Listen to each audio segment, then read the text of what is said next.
В эти дни в пригороде Якутска проходят ежегодные сборы для учащихся школ «Юный спасатель». Организаторами летнего лагеря традиционно стали спасатели Республиканской службы спасения, якутские отделения Россоюз Спас и ДОСААФ, а также Главное управление МЧС по Якутии. Подробности подготовки юных спасателей в сюжете Афанасия Николаева.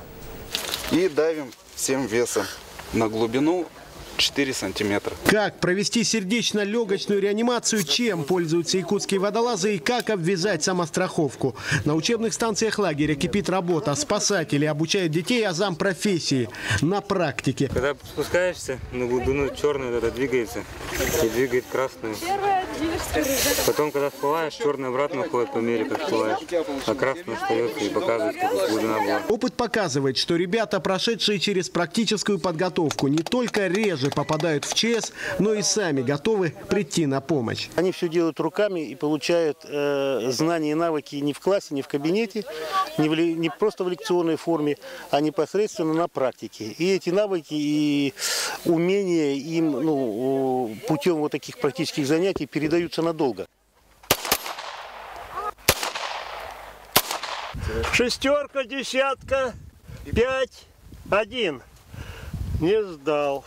По соседству стрельба из пистолета Марголина и сборка-разборка автоматов Калашникова. За военно-полевую часть лагеря отвечают инструкторы якутского ДОСААФ.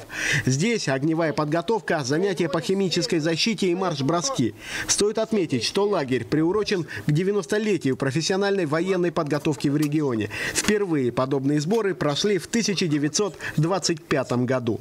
Начиная от Халхин-Гола, Финской войны, Великой Отечественной войны, наши офицеры-якутяне принимали участие именно во всех этих конфликтах.